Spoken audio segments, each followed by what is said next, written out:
পতিতাপল্লীতে গেলেও নাকি পরিচয় দেওয়া লাগে। কথাটা হাস্যকর হলেও সত্যি। পরিচয়টা যেন আমার জীবনে কাটা হয়ে দাঁড়িয়েছিল। শুনেছিলাম সবার জীবনেই নাকি কিছু খারাপ অধ্যায় থাকে, সেগুলো নাকি হাজার চেষ্টা করলেও বদলানো যায় না।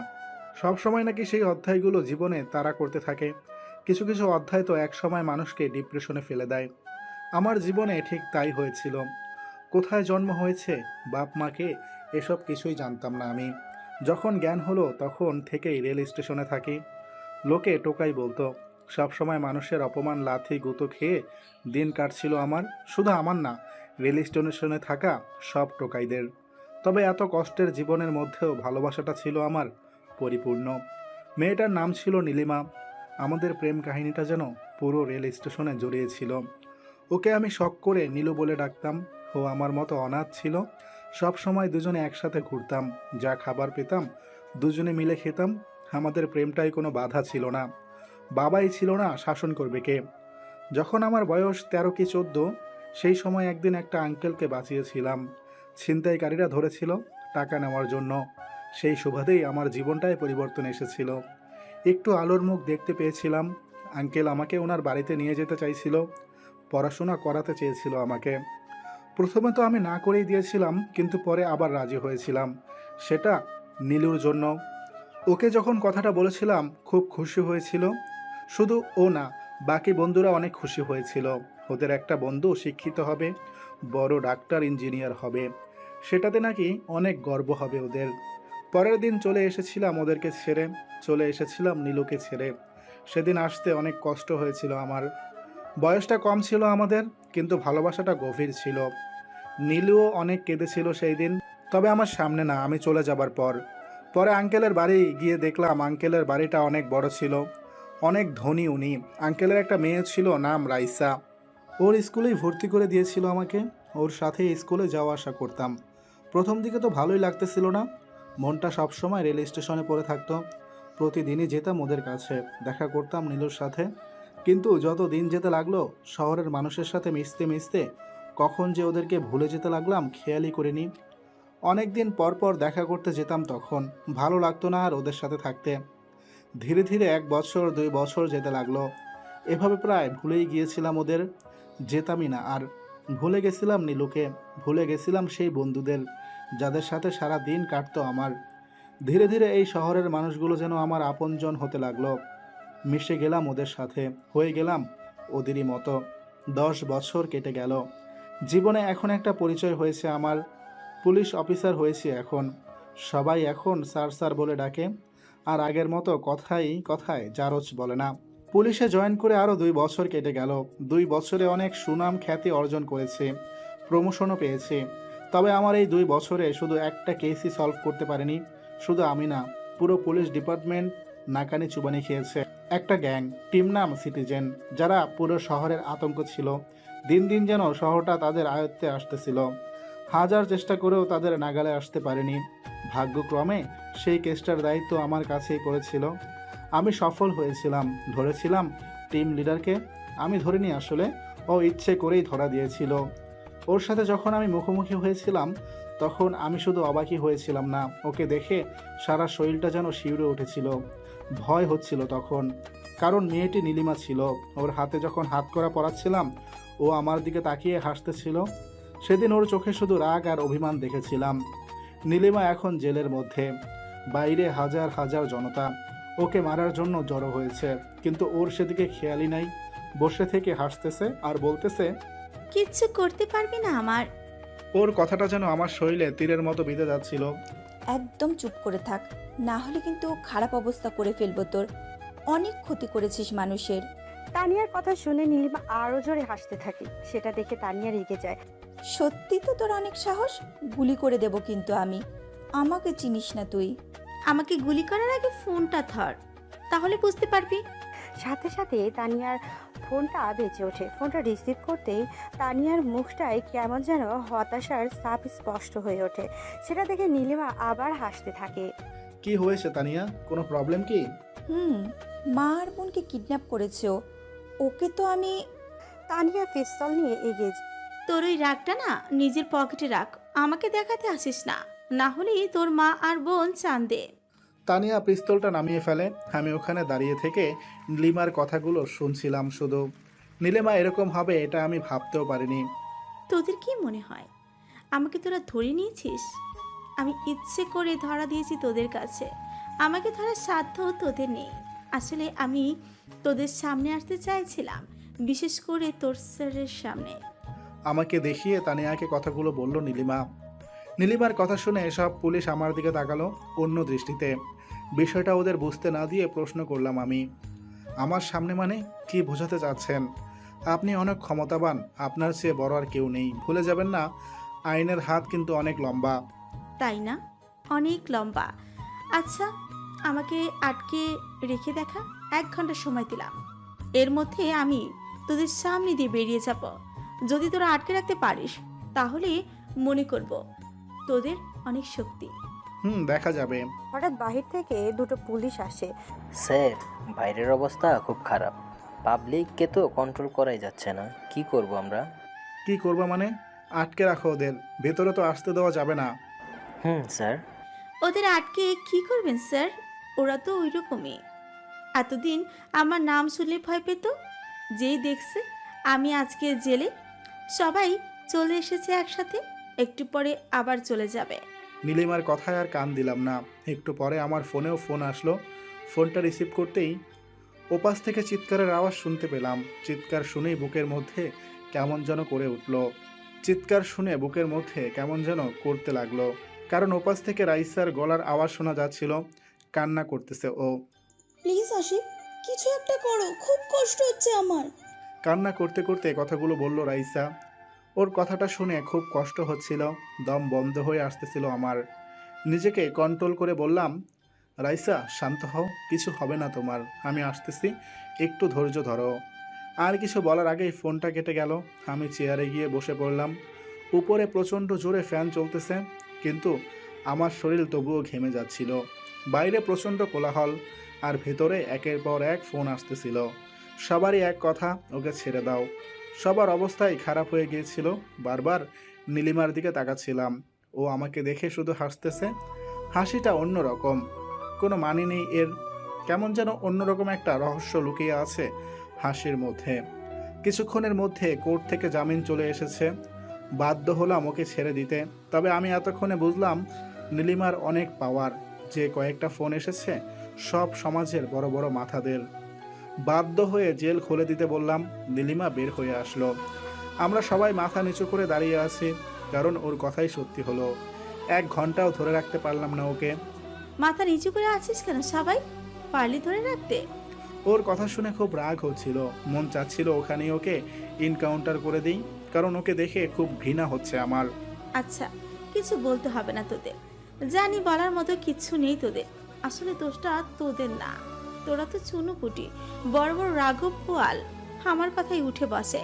নীলিমার কথা শুনে তানিয়া পিস্তল নিয়ে এগিয়ে যায় ওর দিকে।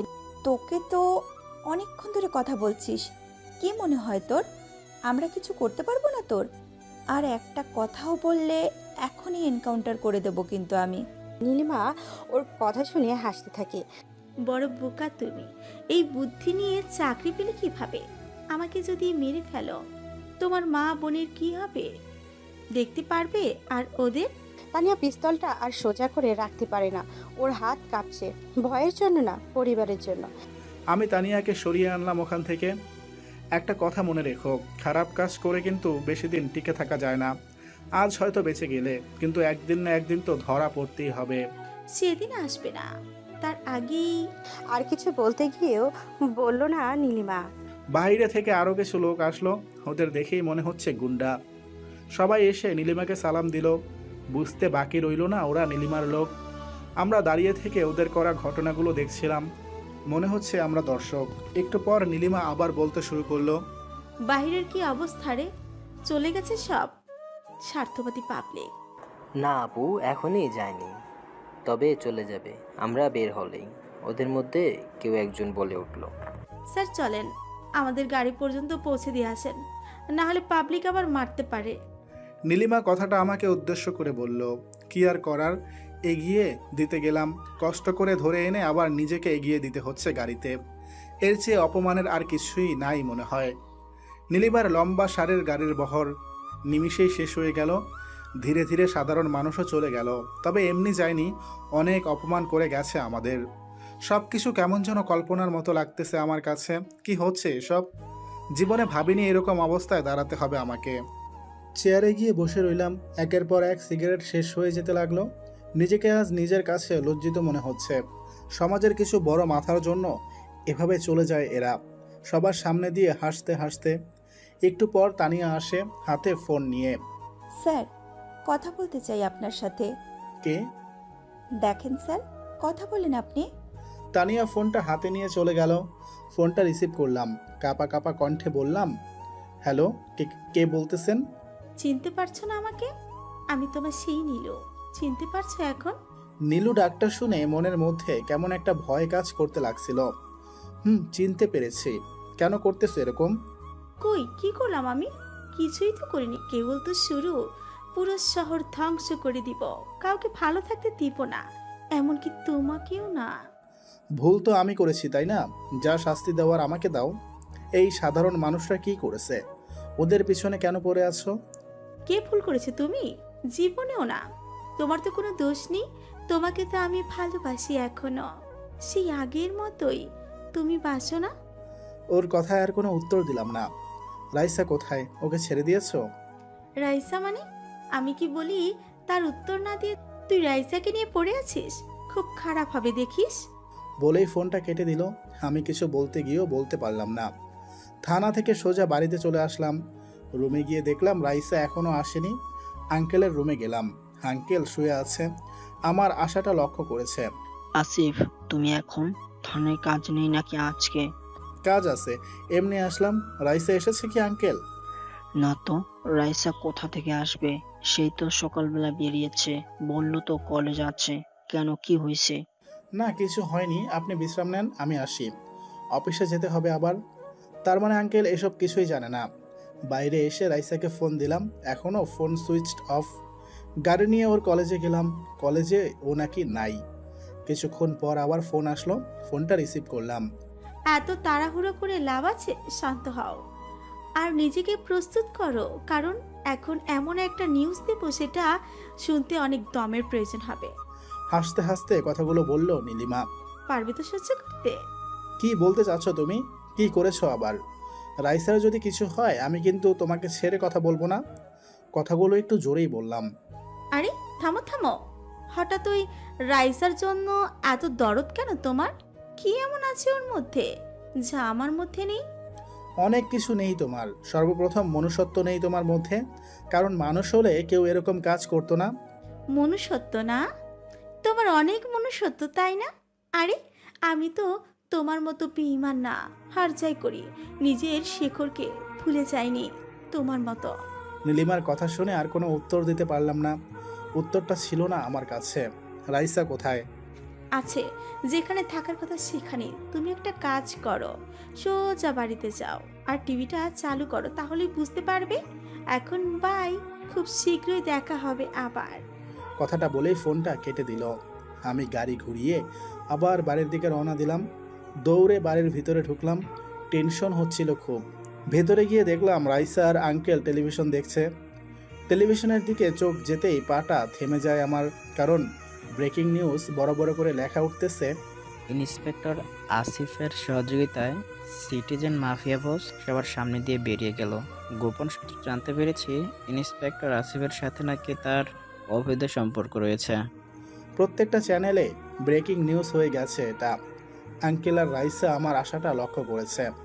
আমাকে দেখেই রাইসা তাড়াতাড়ি করে উঠে আসে আমার কাছে। কখন আসলে তুমি? আর টেলিভিশনে সব কি দেখাচ্ছে তোমার নামে? জানি না আমি কি হচ্ছে এসব। তুমি ঠিক আছো তো? জানো না মানে? সবগুলো চ্যানেলে এটা দেখাচ্ছে। মিথ্যা হলে কি দেখাতে পারতো? সবচেয়ে বড় কথা, মেয়েটা নিজেই এই কথা বলেছে লাইভে এসে। বাবা, কি বলতেছো এগুলো? আশিফকে তুমি চেনো না? ও কাজটা করবে তোমার বিশ্বাস হয়? কি হচ্ছে এসব? কিছুই বুঝতে পারতেছি না। আমি একটা জিনিস ভেবে পাচ্ছি না, যদি আসিফের সাথে মেয়েটার কোনো সম্পর্ক না থাকে, তাহলে ওই মেয়েটা এর পিছনে কেন পড়ে আছে? কারণ আছে আঙ্কেল, অনেক বড় কারণ। আমি পরে সব কিছু খুলে বলবো আপনাদের। তাই বলো। চলো তো, রেস্ট নিবে। হুম। রাইসার সাথে রুমে গেলাম। বাথরুমে গিয়ে চোখে মুখে পানি দিলাম। কিছুক্ষণ পর নিজেই নিজের চেহারাকে দেখলাম, কত বড় বেইমান আমি।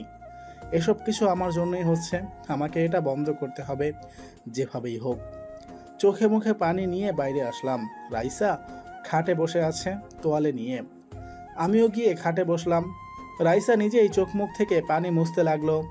আচ্ছা আশিক, এগুলো কিসের জন্য হচ্ছে? সত্যি কি তোমার কোনো দোষ আছে? জানি না আমি, তবে এসব কিছু আমার জন্যই হচ্ছে। আমি দায়ী এসবের জন্য। তুমি দেয় মানে? কি করেছো তুমি? বেইমানি করেছি আমি, সবার আশা নিয়ে প্রতারণা করেছি। নিজেকে নিজের কাছে লজ্জিত লাগতেছে এখন। কি বলো এগুলো? যা হয়েছে ভুলে যাও, কিচ্ছুই হবে না। আমি আছি না, কিচ্ছু হতে দেব না তোমাকে। গালে হাত দিয়ে বললাম ওর। কিছুক্ষণ বিশ্রাম নাও তুমি, তাহলে দেখবে নিজেকে অনেকটা হালকা লাগবে। রাইসা রুম থেকে বেরিয়ে গেল। আমি একটু ঘুমানোর চেষ্টা করলাম, কিন্তু ঘুমটা যেন সহজে আসছিল না। যেই একটু চোখটা লেগে আসতেছিল তখনই ফোনটা বেজে ওঠে। ফোনটা রিসিভ করতেই ওপাশ থেকে কর্কশ আওয়াজ ভেসে আসছে। কণ্ঠ শুনে বুঝতে পারলাম ডিআইজি স্যার। স্যার, বাড়িতে আমি। কেন, কি হয়েছে? কি হয়েছে মানে? তোমার মাথা ঠিক আছে? টেলিভিশনে কি দেখাচ্ছে এসব? ইমিডিয়েটলি থানায় আসো। আসতেছে স্যার। ঘুম আর হলো না। গাড়ি নিয়ে গেলাম আমার থানার দিকে। থানায় ঢুকতেই দেখলাম লম্বা গাড়ির বহর, সব পুলিশের গাড়ি। থানার ভিতরে ঢুকতেই সবাই যেন কেমনভাবে দেখতেছিল আমাকে, মনে হচ্ছে আজকে নতুন দেখতেছে। ওদের দিকে বেশি নজর না দিয়ে ভেতরে গেলাম। দেখলাম ডিআইজি স্যার সহ আরও অনেক স্যার আসছে। সবাইকে একসাথে দেখে গলা শুকিয়ে যাওয়ার মতো অবস্থা। কি হবে কিছু বোঝা যাচ্ছে না। সবাইকে সালাম দিয়ে একটা চেয়ারে গিয়ে বসে পড়লাম।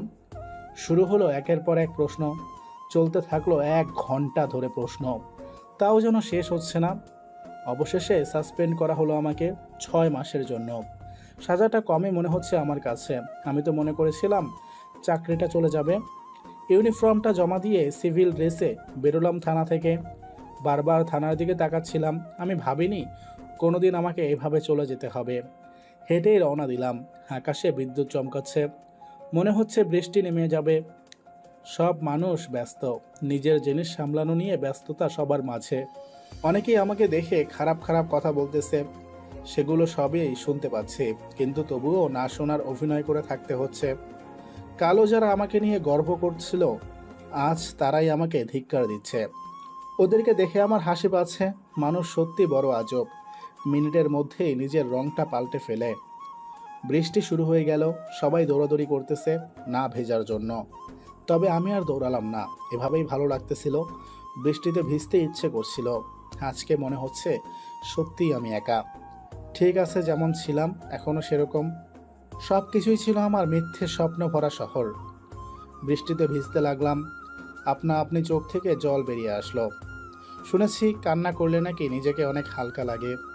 সন্ধ্যার দিকে বাড়িতে গেলাম, সব কিছু ভেজাই আছে এখনো। কলিং বেল বাজাতেই রাইসা দরজা খুলে দিল। তোমার এই অবস্থা কেন? হঠাৎ কোথায় চলে গেছিলা আমাকে না বলে? অফিসে গেছিলাম, কথাটা বলে ওকে পাশ কাটিয়ে উপরে চলে আসলাম। পেছন পেছন রাইসাও উপরে আসলো। বাথরুমে গিয়ে ফ্রেশ হয়ে রুমের ভিতর আসলাম। আমার কি হয়েছে তোমার? এরকম করতেছো কেন? চাকরিটা আর নেই। কি? চাকরি নেই মানে? নেই মানে নেই, সাসপেন্ড করেছে আমাকে। এমনি সাসপেন্ড করে দিল? ঘটনাটা সত্যি কি মিথ্যা একবারও যাচাই করলো না? সেটা কে করবে? সত্যি তো না হলে কি এটা বের হতো? মন খারাপ করো না, দেখো সব ঠিক হয়ে যাবে।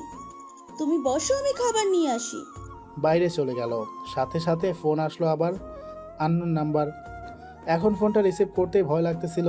নীলিমাই ফোন করেছে আবার। ফোনটা রিসিভ করলাম, তবে আগে কিছু বললাম না। ওপাশ থেকেই আগে আওয়াজ আসলো। একটুতেই হাঁপিয়ে গেলে? এখনো তো অনেকটা বাকি আছে, পারবি তো সহ্য করতে? আর কি বাকি আছে? সব কিছু তো শেষ করে দিলে।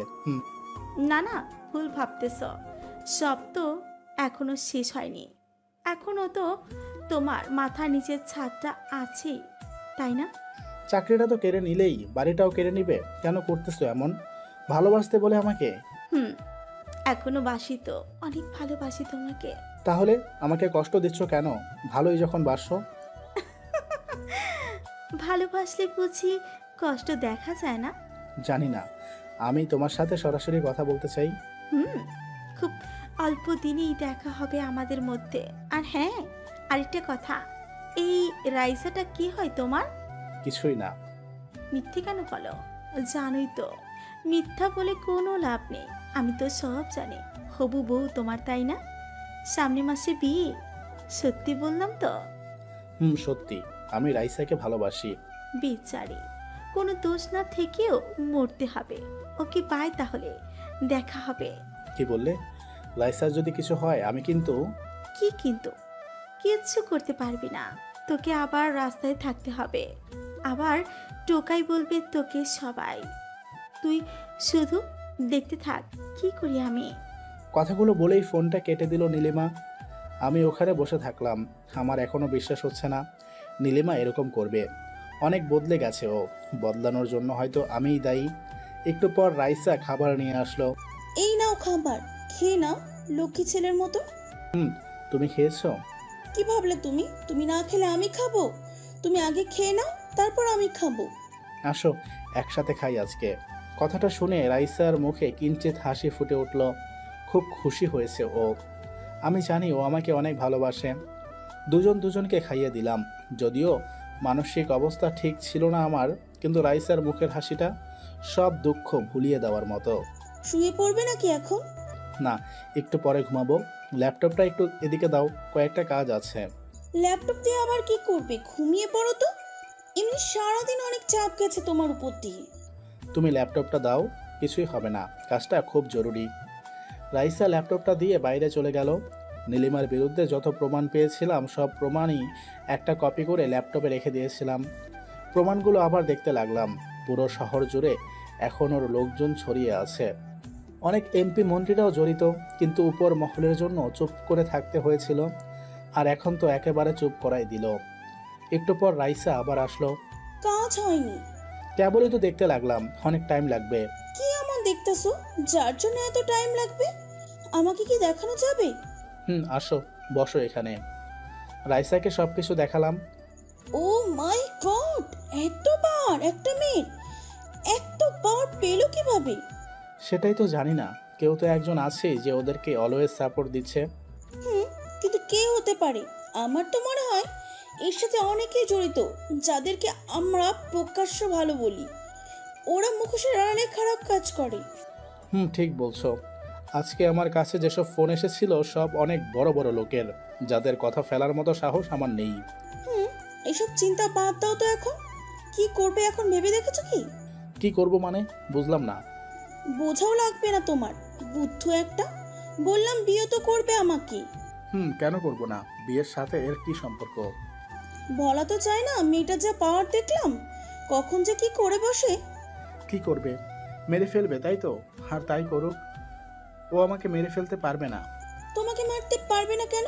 আচ্ছা একটা সত্যি কথা বলবে? কি বলো? তুমি কি ওই মেয়েটাকে আগে থেকেই চিনতে? তোমার সাথে কি সত্যি ওর কোনো সম্পর্ক ছিল? অনেক আগে থেকেই চিনি ওকে। সম্পর্ক ছিল আমাদের মধ্যে। কেমন সম্পর্ক ছিল? ভালোবাসতে নাকি ওকে? ভালোবাসতাম। ভেবেছিলাম কথাটা সারা জীবন আড়ালেই থেকে যাবে, কিন্তু হঠাৎ যে এভাবে বেরিয়ে আসবে ভাবিনি আমি।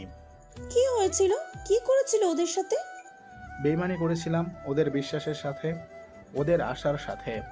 কি বলতেছো? কিছুই বুঝতেছি না আমি। রাইসাকে সবকিছু বললাম, কি হয়েছিল আমার সাথে আর কি করেছিলাম আমি। আমি তো সব কিছুই জানি না তোমার সম্পর্কে। কোনোদিন তো বলনি আমাকে। বলিনি, কারণ মনে করেছিলাম কথাটা আড়ালেই থেকে যাবে। তবে সত্যি কখনো চাপে থাকে না, একদিন না একদিন বেরিয়ে আসে, আর সেটার ফলও ভোগ করতে হয়। আমার যদি কিছু হয়ে যায় মাফ করে দিও আমাকে। কি হবে তোমার? এত চিন্তা করতেছো কেন? আমি আছি না, সব সময় পাশে থাকবো তোমার। সে বিশ্বাস আছে আমার তোমার উপর। জানি। এখন ভদ্র ছেলের মতন ঘুমিয়ে পড়ো তো। তুমিও যাও, ঘুমিয়ে পড়ো। রাইসা চলে গেল। আমিও ঘুমিয়ে পড়ার চেষ্টা করলাম। 4 দিন কেটে গেল। পুরো শহরটা যেন এখন শঙ্কিত। থমথমে পরিবেশ চারদিকে, কারণ এই 4 দিনে 4টা খুন হয়েছে। সবাই অনেক বড় বড় নেতা, ডিআইজি স্যারও রয়েছে এর মধ্যে। 4টা খুনই এমনভাবে করা হয়েছে, সবাই বলতেছে আত্মহত্যা, কিন্তু একজন হলে মানা যেত, 4 জন কেন আত্মহত্যা করবে? বাড়িতে বসে এই নিউজগুলো দেখতেছিলাম, তবে আশ্চর্যের বিষয়, এই 4 দিনে নীলিমা একবারও ফোন করেনি আমাকে। বিকেলের দিকে রাস্তায় বের হলাম। 5 দিন হলো বাড়িতেই ছিলাম। রাইসাও সাথেই আছে আমার। দুজন হাত ধরে রাস্তায় হাঁটছিলাম। হঠাৎ একটা গাড়ি এসে দুজনকেই ধাক্কা দেয়। আমরা দুজন দুদিকে আলাদা হয়ে যাই। মাথায় প্রচণ্ড লাগে। গাছের সাথে আমার। উঠে দেখি রাইসা নেই। ওর ফোনটা রাস্তায় পড়ে আছে। মোবাইলের সব কিছু এলোমেলো হয়ে গেছে। মাথা দিয়ে রক্ত বের হচ্ছিল আমার। তখন আমার কি করা উচিত ঠিক বুঝে উঠতে পারছিলাম না। রাস্তার একজন লোক ধরে নিয়ে গিয়ে গাড়িতে বসালো। আপনার তো অনেক রক্ত বেরোচ্ছে, হাসপাতালে নিতে হবে এখনই। একটু নিয়ে যাবেন? খুব কষ্ট হচ্ছে আমার। কথাগুলো বলতে গিয়ে বারবার বেঁধে যাচ্ছিল। আপনি একটু ধৈর্য ধরুন, এখনই নিয়ে যাচ্ছি। মিনিট 10 মধ্যেই হাসপাতালে পৌঁছে গেলাম। এই 10 মিনিট মনে হয় আমার কাছে 1 দিনের মতো লেগেছে। মাথাটাতে অনেক জোরেই লেগেছিল। হাসপাতালের ভেতরে যেতেই 2টা নার্স আসলো। ধরে নিয়ে গিয়ে বেডে শুয়ে দিল। অনেক রক্তক্ষরণ হয়েছে তো, লাগলো কিভাবে আপনার? আমি আর ওদের কথার উত্তর দিতে পারলাম না। 8টার দিকে জ্ঞান ফিরল আমার। পাশে তাকিয়ে দেখি আঙ্কেল বসে আছে। এখন কেমন লাগতেছে? ভালো লাগতেছে। রাইসার আর কোনো খোঁজ পেলেন? না তো, এখনো কিছুই জানতে পারিনি। কি হয়েছে তোমাদের সাথে তখন? অনেক কিছু। ও রাইসাকে ধরে নিয়ে গেছে। ওটাকে কার কথা বলতেছে? সেইটা মেয়ে নাকি? নীলিমাই ধরে নিয়ে গেছে রাইসাকে। আমাকে বেরোতে হবে এখনই। এখন কিভাবে বের হবে? তোমার তো অবস্থা এখন ভালো না। তার চেয়ে ভালো পুলিশকে খবর দেই, যা করার ওরাই করবে। পুলিশ কিছু করতে পারবে না, আমাকেই বেরোতে হবে। আর কিচ্ছু হবে না। আপনি বাসায় যান। ওকে, যা হয় জানাবে আমাকে। আঙ্কেল বাসায় চলে গেল আর আমি বেরিয়ে পড়লাম গাড়ি নিয়ে।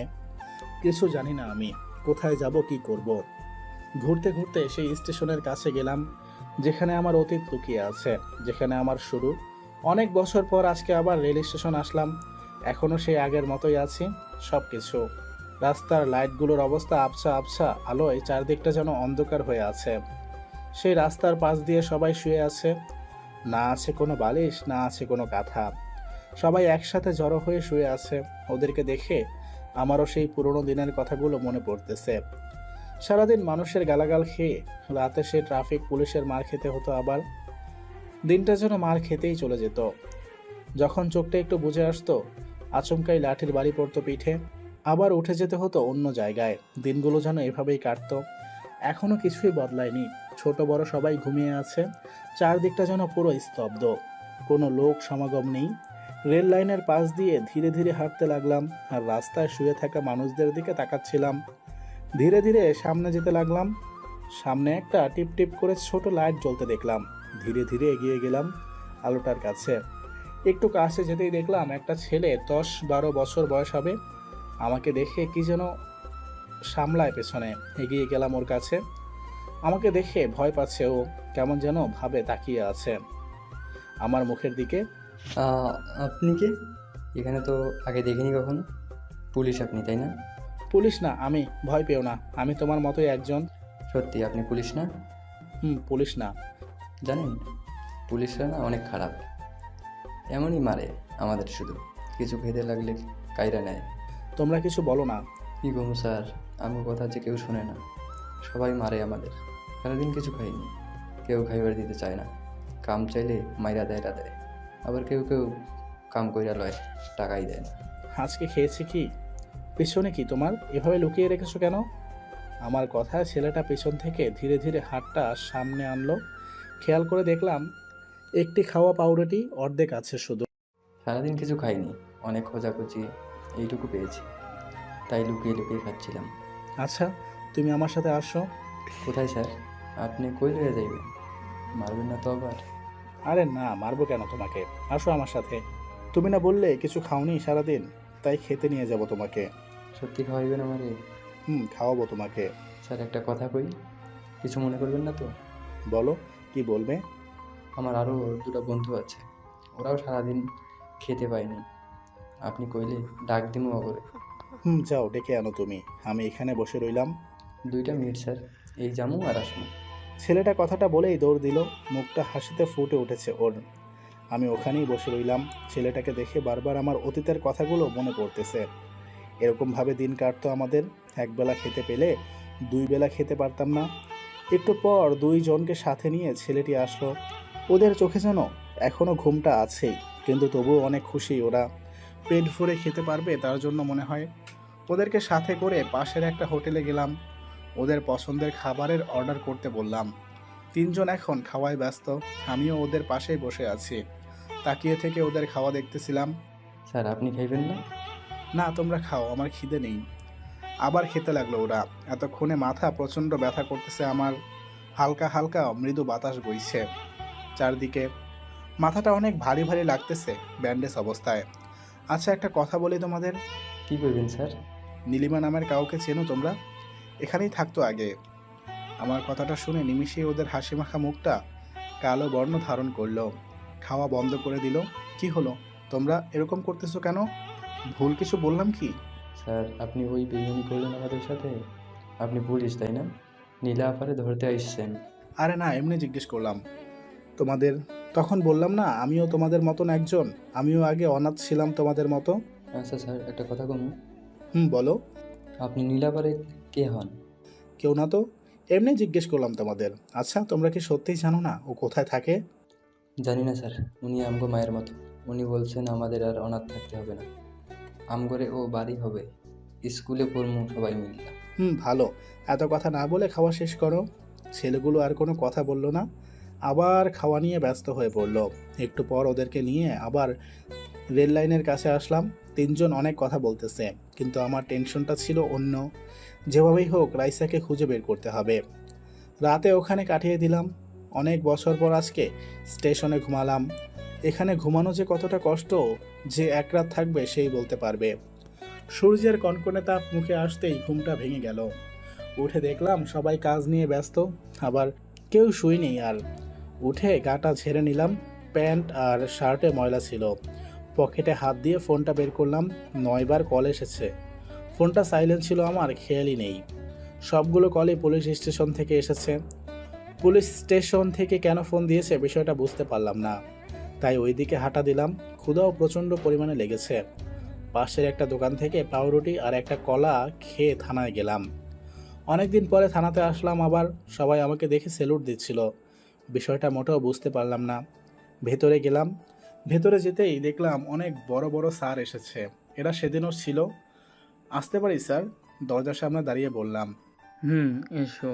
ভেতরে গিয়ে দাঁড়িয়ে রইলাম। বসো এই চেয়ারে। একটা বয়স্ক স্যার বলল, ওনাকে এর আগে দেখিনি কখনো। আমাকে কেন ডাকা হয়েছে জানতে পারি কি স্যার? অবশ্যই, আমরা দুঃখিত। বুঝলাম না স্যার, দুঃখিত কি জন্য? স্যার, উনি আমাদের নতুন ডিআইজি স্যার। তানিয়ার কথায় বুঝতে পারলাম যে কথা বলছে ওডি ডিআইজি। আমি তোমার বিষয়ে সব কিছু তদন্ত করেছি। আমার মনে হয়নি তুমি এরকম কাজ করেছো, তাই তোমাকে আজ থানায় ডাকলাম। স্যার, আমাকে কেন ডেকেছেন সেটা কি জানতে পারি আমি? অবশ্যই, আমরা সবাই মিলে সিদ্ধান্ত নিয়েছি তুমি আবার এই কেসটা হ্যান্ডেল করো। আশা করি আমাদের কথাটা রাখবে। স্যার, আমাকে তো সাসপেন্ড করেছেন, আমি কিভাবে কেস হ্যান্ডেল করব? সাসপেন্স বাতিল করা হলো, তুমি আবার সেই আগের মতো কাজে ফিরে এসো সতেজ মনোভাব নিয়ে, কারণ তোমার উপরে নির্ভর করবে এই শহরের বাচ্চা মরা। আমি চেষ্টা করব স্যার, শেষ রক্তবিন্দু পর্যন্ত। সেই বিশ্বাস আমার আছে। তোমার নামে অনেক কিছু শুনেছি আগে, এবার দেখাবো না হয়। স্যার, দোয়া করবেন। যাও, ড্রেস পরে এসো। এই পোশাকটা মানাচ্ছে না তোমাকে। দেশের স্বার্থের জন্য পোশাকটা আবার পরে নিলাম। পোশাকটার মধ্যেই যেন অন্যরকম একটা সতেজতা আছে। আবার গেলাম ওদের কাছে। বা অনেক সুন্দর লাগতেছে তো তোমাকে, দেখতে পুরো দেশের সৈনিকের মতো লাগতেছে। থ্যাঙ্কস স্যার, দোয়া করবেন যেন দেশের সেবা করতে পারি। এই নাও পিস্তল। পিস্তলটা হাতে তুলে নিলাম। আর এই নাও এনকাউন্টারের পারমিশন। নীলাকে যেখানে পাবে, যদি সম্ভব না হয় ধরতে, সোজা এনকাউন্টার করে দেবে। উপর থেকে সব পারমিশন আছে। স্যারের কথাটা শুনে মনের মধ্যে কেমন যেন করে উঠল। পিস্তলটা হাতে কাঁপতেছিল আমার। কেন কাঁপছিল সেটা জানি না। একটু পর গাড়ি নিয়ে বেরিয়ে পড়লাম নীলাকে খুঁজতে। শুধু আমি না, পুরো পুলিশ ফোর্স লেগেছে। স্যার, কতদিন খুঁজবো? এইভাবে পাওয়া সম্ভব না। তাহলে কিভাবে পাবো? যেভাবে হোক খুঁজতে হবে। রাইসা ওর কাছে আছে, জানি না কি করতেছে ওর সাথে ও। স্যার, এত টেনশন করেন না, কিছু করবে না ও। কারণ আজ পর্যন্ত ও নির্দোষ কাউকে মারেনি। যাদের মেরেছে ওরা সত্যি খারাপ। কে বলতেছে এগুলা? ওর পক্ষ নিচ্ছ নাকি? ওর পক্ষ না স্যার, এই কয়েকদিন ওর কেসটা নিয়ে অনেক ঘাটাঘাটি করেছি। মেয়েটা সত্যি ভালো স্যার, একদম খারাপ না। তবে ও যে পথে চলছে এটা খারাপ। সেটাই তো। আজকে কি বললো শুনলে না? এনকাউন্টার করে দিতে বলতেছে। স্যার সত্যি কি এনকাউন্টার করে দেবেন? জানি না আমি কি করব, তবে দেশের মানুষের জন্য, রাইসার জন্য যদি তাই করতে হয় সেটাই করব আমি। স্যার এটা করা কি ঠিক হবে? মেয়েটা খারাপ হলেও কিন্তু ও যে কাজগুলো করে ওইগুলো খারাপ না। নিজের অধিকার আদায় করে শুধু ও। সেটা আমি আর তুমি জানি, আর কেউ কি জানে? তানিয়া কিছু বলতে যাবে তার আগে গাড়িটা জোরে ব্রেক করা হয়। থামলে কেন? সামনে অনেক ভিড়, অনেক লোকজন দাঁড়িয়ে আছে, নেমে দেখতে হবে কি হয়েছে। ওর কথা শুনে আমি গাড়ি থেকে নামলাম। পুরো রাস্তায় অনেক জ্যাম, লোকজন অনেক জড়ো হয়েছে। সবাই কি যেন দেখতেছে। ওদের সামনে এগোতে লাগলাম। ভেতরে গিয়ে দেখলাম সবাই রাস্তার পাশে মনিটরের দিকে তাকিয়ে আছে। খবর হচ্ছে, সবাই সেটা মনোযোগ দিয়ে শুনতেছে। পর্দায় তাকাতে আমিও চোখটা সরাতে পারলাম না। পর্দায় নীলিমাকে দেখাচ্ছে, ও কিছু বলতেছে, কিন্তু সেটা শোনা যাচ্ছে না। তবে নিচের ব্রেকিং নিউজটা দেখে অবাক না হয়ে পারলাম না। ওখানে লেখা ছিল, লাইভ মার্ডার দেখতে চাইলে রাত 9টায় আমাদের চ্যানেলে চোখ রাখুন। ওখান থেকে বাইরে আসলাম সবাই। স্যার এগুলো কি হচ্ছে? নিউজ চ্যানেল কি পাগল হলো নাকি? সেটা তো আমিও বুঝতে পারতেছি না। তাছাড়া ওখানে নীলিমাকেও দেখালো, ব্যাপারটা কিছুই বুঝলাম না। Live murder? স্যার আমিও ফার্স্ট টাইম এরকম শুনছি। টেলিভিশনে বলে দিচ্ছে 9টায় মার্ডার হবে। এটা নীলিমারই কাজ, আমি জানি ওই এইসব করতেছে। স্যার আপনার ধারণা যদি ঠিক হয় তাহলে একবার ভেবে দেখেছেন কি মার্ডারটা কার হতে পারে? রায়সান নয় তো? না না, এটা হবে না। তার আগে আমরা পৌঁছে যাব। যেভাবেই হোক রাইসাকে আমাকে বাঁচাতে হবে, তা না হলে আঙ্কেলের কাছে আমি মুখ দেখাতে পারবো না। তাহলে দেরি করেন না স্যার, চলে যাই। বিকেল তো হতে চললো, যা করার আমাদের তাড়াতাড়ি করতে হবে। একটা কাজ করো, আরও পুলিশ আসতে বলো, যত আছে সব। আজকে এর একটা সমাধান করব। সন্ধ্যার মধ্যে পুরো পুলিশ ফোর্স এসে যায়। নীলিমা কোথায় আছে সেটার খোঁজও পাওয়া গেছে। স্যার এখন অ্যাটাক দেওয়া ঠিক হবে না, কারণ এই সময় ওদের সাথে আমরা পারবো না। নীলিমার অনেক পাওয়ার। সেটা আমি জানি, আমাদের আর ওয়েট করতে হবে না। 8টার সময় আমরা মিশনে যাব। তুমি সবাইকে রেডি থাকতে বলো। 1 ঘন্টা বসে থাকলাম। 8টার দিকে নীলিমার পুরো আস্তারা ঘিরে ফেললাম, কিন্তু অবাক করার বিষয়, একটা ছেলেকেও খুঁজে পেলাম না যারা নীলিমার ওখানে কাজ করে। স্যার সবাই পালিয়ে গেছে নাকি? কাউকে তো দেখছি না। তাই তো মনে হচ্ছে। উপরে যেতে হবে সবাইকে, মনে হয় উপরে লুকিয়ে আছে ওরা। চলেন স্যার। সবাই মিলে উপরে গেলাম, কিন্তু উপরেও কাউকে পেলাম না। কি হচ্ছে এসব? সবাই গেল কোথায়? কেউ তো নেই স্যার। পুরো ঘর তো অন্ধকার, লাইট দাও কেউ। আমার কথায় একজন লাইট দিল। লাইটের আলো পড়তেই দেখলাম সামনের চেয়ারে রাইসা বাঁধা অবস্থায়। সামনে এগোতে যাব আমি, তার আগেই টেলিভিশন চালু হয়ে যায়। আমাদের সবাইকে দেখা যাচ্ছিল টেলিভিশনে। সবাই অবাক হয়ে যায় বিষয়টা দেখে।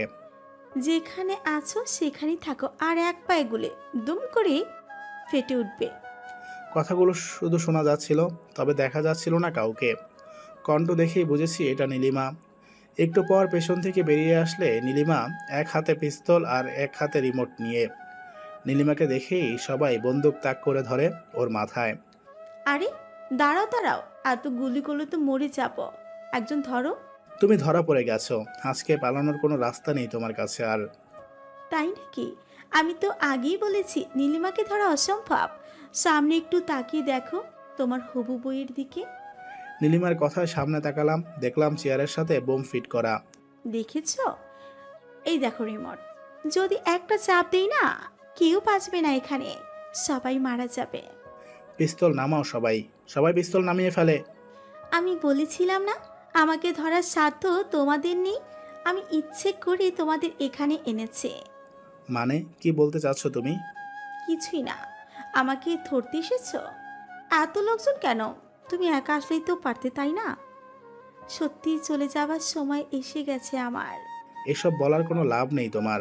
পালানোর সব দরজা এখন বন্ধ। বেশি চালাকি করলে এনকাউন্টার করে দিব। এনকাউন্টার না, মৃত্যুর ভয়টা তো অনেক আগেই ছেড়ে দিছে। যেদিন প্রিয় মানুষটা প্রতারণা করেছিল সেই দিনই তো মরে গেছে।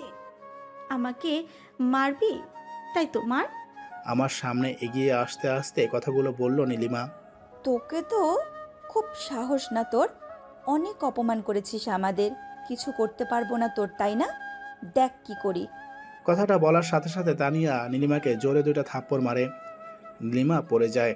থাপ্পড়টা খুব জোরে লেগেছে, কারণ গাল কেটে রক্ত বেরোচ্ছে। মার, আরো মার। পারবি তো শুধু আমাদের মারতে? আমাদের তো কেউ নাই, বাবা মাকে সেটা তো জানি না, আদর তো কোনোদিনও পাইনি। সব সময় তোদের লাথি গুঁতো অপমান সহ্য করতে করতে জীবনটা পার হয়ে যায় আমাদের। আমাদের কি দোষ রে? ইতিম হয়ে জন্মেছি এটাই দোষ? নাকি তোদের পাপ কাজের জন্য আমাদের জন্ম হওয়াটা দোষ? কেউ বুকে হাত দিয়ে বলতে পারবি আমাদের সাথে কোনোদিন ভালো ব্যবহার করেছিস তোরা? মাঝরাতে তোদের লাঠির বাড়ি খেতে হয় আমাদের, কেন একটু ভালো করে বলতে পারিস না? যত অধিকার শুধু আমাদের উপরেই খাটাতে পারিস। রাঘব বোয়ালগুলোকে তো ধরতে পারবি না জীবনে। সারা জীবন ওদের পা চাটতে চাটতে তোদের দিন যাবে। নীলিমা একসাথে কথাগুলো বলতেছিল, সবাই চুপ করেছিল, কিন্তু এবার মুখ খুলল তানিয়া। স্যার, এ কিন্তু অনেক বেশি বলছে। আমি কিন্তু এনকাউন্টার করে দিলাম। এত বেশি কথা বলিস কেন রে? পারবি এনকাউন্টার করতে আমারে? চুপ করে আছি বলে ভাবিস না কিছু বলতে পারবো না।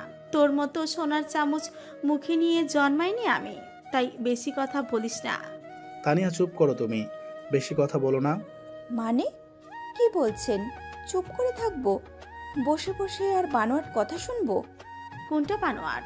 তোর স্যারকে জিজ্ঞেস কর কোনটা বানোয়াট। আমারে ধোকা দিছে ওইটা, নাকি আমাদের সবার স্বপ্ন ভেঙে দিয়েছে ওইটা? নীলিমার কথাটা শুনে সবাই আমার দিকে তাকিয়ে আছে। বুঝতে পারতেছি না আমি কি বলবো। স্যার কি বলতেছে এগুলা? ও কিছু না, তোমরা তোমাদের কাজ করো। কথাটা এড়িয়ে যাওয়ার চেষ্টা করলাম। তুমি কি চাও সেটা বলো। চাওয়ার তো অনেক কিছুই আছে আমার। কি চাও তুমি সেটা বলো। সেটার কারণ আর কোনো অপরাধ করবে না। যদি বলি তোমাকে চাই, ফিরে আসবে কি? পাগলামি ছাড়ো, রাইসাকে ছেড়ে দাও। অনেক সহ্য করছি তোমাকে আমি। কি সহ্য করলে? কিছুই তো না। আচ্ছা একটা কাজ করো, গুলি করো আমাকে। কেন? কেন মানে এনকাউন্টার করে দাও আমাকে, তাহলেই তো সব সমস্যার সমাধান। তবে একটা কথা কি জানো? কি কথা? আমাকে শেষ করে কি হবে? আমার মতো হাজারো নীলিমা রাস্তায় পড়ে আছে। ওরা এভাবে অপমান সহ্য করতে করতে একদিন আমার চেয়েও বড় কিছু হয়ে যাবে। তখন কেউ কন্ট্রোল করতে পারবে না। আমরাও মানুষ, আমাদেরকে একটু সম্মান দেন। আমরা তো সম্মান চাই না, ভালোভাবে একটু বাঁচতে দেন আমাদের। 3 দিন কখনো না খেয়ে থাকছেন? থাকেন নাই জানি, কিন্তু আমরা থাকছি। ক্ষুধার কষ্ট যে কত কঠিন সেটা আপনাদের স্যারও জানে, কারণ উনিও আমাদের মতো রাস্তার টোকাই ছিলেন। এবারের কথাটা শুনে সবাই আমাকে এমনভাবে দেখতেছিল, মনে হচ্ছে এলিয়েন কোনো আমি। আমিও টোকাই ছিলাম। আমার মা বাবাকে আমি এখনও জানি না। স্যার আপনি তো জানেন তাই না, ক্ষুধার কত কষ্ট, প্রত্যেকটা দিন কিভাবে কাটে আমাদের। ওহ সরি, আপনার তো এসব কিছুই মনে নেই, কারণ আপনি তো শহরের মানুষ, সব কিছুই ভুলে গেছেন। না, কিছুই ভুলিনি আমি, সব মনে আছে আমার। এখনও সেই রাতগুলোর কথা মনে পড়লে আমার শরীর শিউরে ওঠে। আমি চেষ্টা করেছিলাম পাল্টানোর, কিন্তু সম্ভব হয়নি। প্রত্যেকটা মানুষের মনে আমাদের নিয়ে একটা খারাপ মনোভাব তৈরি হয়েছে, যেটা দূর করা অসম্ভব এখন। হয়তো অসম্ভব ছিল, কিন্তু সেটা আমি সম্ভব করেছি। যদিও খারাপ রাস্তায়, নিজের অধিকার নিজে আদায় করেছি, একটু খারাপ রাস্তায় তাই। একটু না, অনেক খারাপ। তুমি অনেক মানুষের প্রাণ নিয়েছো, আর এর জন্য যে তোমাকে মরতেই হবে এটা তুমি শিওর থাকো। আমি তো মরার জন্য প্রস্তুত সব সময়, শুধু আমার শেষ ইচ্ছাটা পূরণ হলেই। কি শেষ ইচ্ছে তোমার? আগে বলো তোমরা, আমি যা বলবো সেটাই করবে। বলো তুমি, আমরা চেষ্টা করব। চেষ্টা না, আপনারা ইচ্ছে করলেই পারবেন, কারণ আপনারা দেশের সৈনিক। দেশকে রক্ষা করার দায়িত্ব আপনাদের, দেশের মানুষকে রক্ষা করার দায়িত্ব আপনাদের। বলো তুমি। আমি চাই, শুধু আমি না, সব অনাথরাই চায়, ওদেরকে বিনা কারণে মারবেন না। ওরা তো আপনাদের মতো মানুষ, তাই না? ইচ্ছে করে তো আর এই রাস্তায় আসেনি, ভাগ্য ওদেরকে নিয়ে এসেছে। আমি চাই না যখন তখন ওদের সাথে খারাপ ব্যবহার করুন। শুধু আপনারা, এখন আমার এই কথাগুলো যারা শুনতেছেন সবাইকে বলতেছি, প্লিজ আমাদের উপর জুলুম করবেন না। আমরা আপনাদের মতো কোনো না কোনো মা বাবার সন্তান। আমাদেরও ভালোভাবে বাঁচতে ইচ্ছে করে, ভালোভাবে থাকতে ইচ্ছে করে, পেট ভরে দুমুঠো খেতে ইচ্ছে করে, কিন্তু বলতে খারাপ লাগলেও আপনারাই সেটা হতে দেন না। আপনাদের যে ব্যবহার, তাতে আমরা কোনো মানুষ না। বাড়ির কুকুরের সাথেও যেরকম ব্যবহার করেন তার চেয়েও খারাপ ব্যবহার আমাদের সাথে করেন।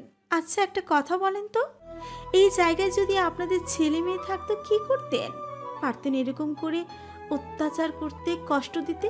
পারতেন না। আমাদের সহ্য করতে করতে সহ্যের সীমাটা অতিক্রম হয়ে গেছে, তাই বাধ্য হয়েছিলাম এই রাস্তায় আসতে। অনেক বুঝিয়েছি আপনাদের, এমনকি পা ধরে মাপ চাইতাম, তবুও খারাপ ব্যবহার করা ছাড়তেন না। কি করতেন? লাঠি দিয়ে ছুঁড়ে ফেলে দিতেন, এমনি কাজ করে নিতেন, কিন্তু টাকা দিতেন না। কেন দিতেন না? আমাদের কেউ নাই বলে, নাকি আমাদের খিদা লাগে না বলে?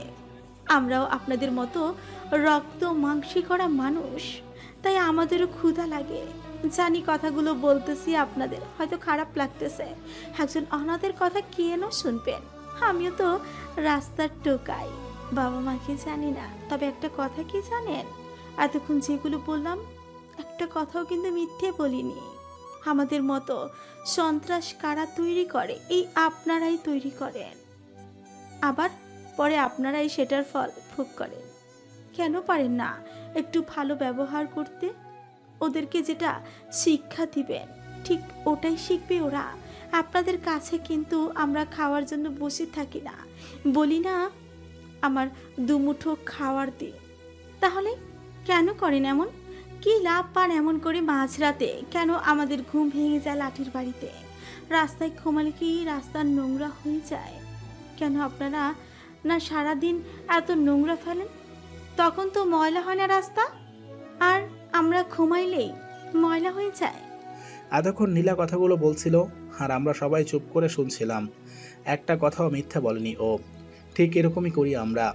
আর একটা কথা, সবাই তো মনে করেছিলেন লাইফ মার্ডার হবে। আসলে এটা আমি মিথ্যে বলেছিলাম। এটা না বললে হয়তো আপনারা এভাবে কেউ টিভির সামনে বসে থাকতেন না। আমি অনেক চেষ্টা করেছি আপনাদের মাঝে কথাগুলো দেওয়ার জন্য, কিন্তু পারিনি। আজকে হঠাৎ এই কথাটা মনে হলো, তাই এইরকম করতে হলো।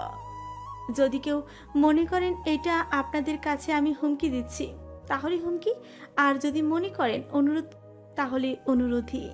আজকের পর থেকে যদি কোনো সময় কোনো দিন আমাদের সাথে খারাপ ব্যবহার করেন, তাহলে আমি তো একটা, আমার মতো হাজারটা নীলিমার জন্ম নিবে।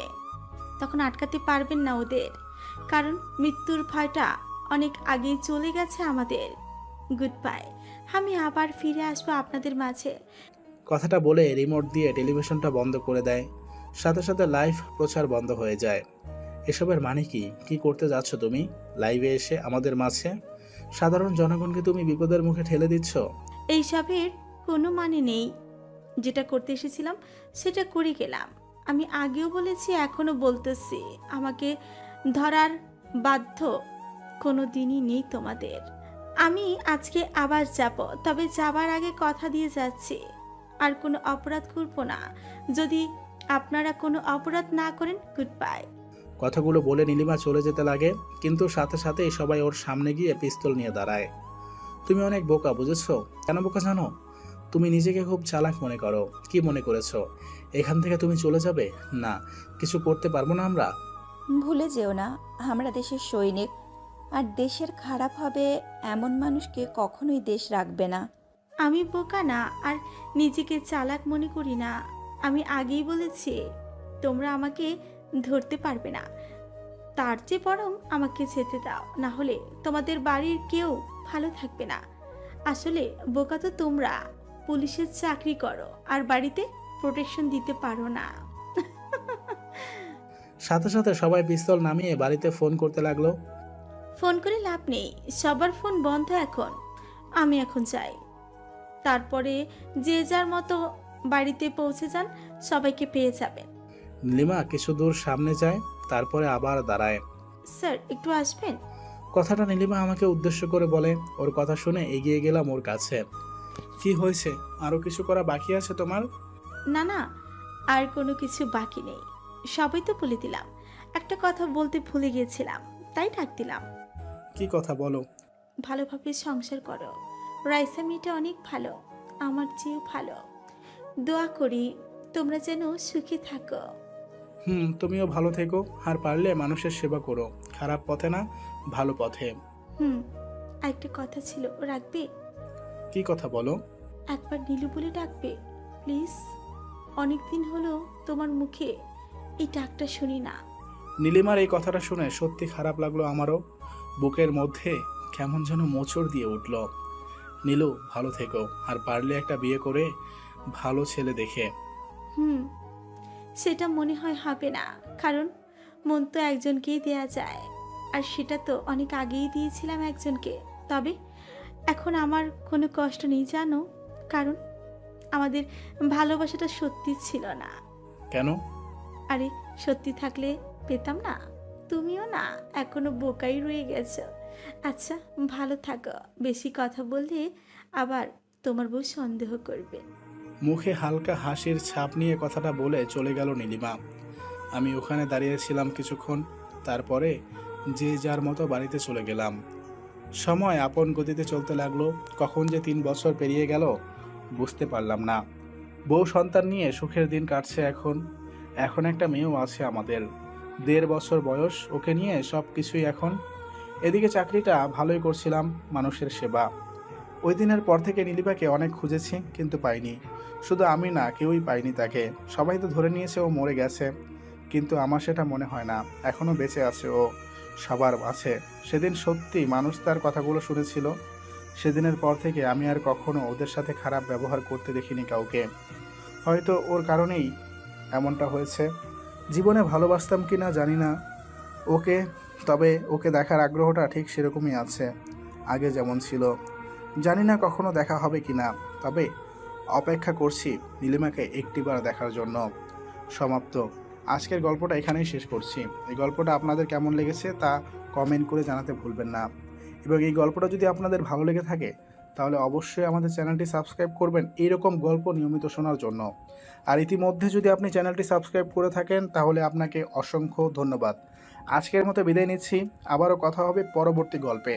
সে পর্যন্ত সবাই ভালো থাকবেন, সুস্থ থাকবেন।